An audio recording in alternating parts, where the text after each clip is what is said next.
Alright, what's going on? Focus Hands here, and I'm gonna give an update 3 on the Nissan Rogue popping noise coming from the rear. And what I can tell you, I drove 110 miles to go to the Embry Festival here in East Texas. If you don't know, shout out to Buckeyes and shout out to the East Texas Embry.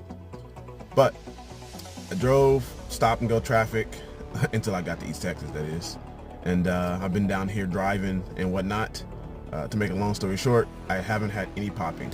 So those brake clips, swap outs were the issue for my 2016 Nissan Rogue.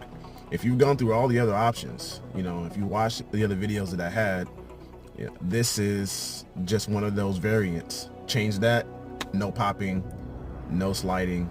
Very interesting. Try it, see if it works for you. Focused out. Peace.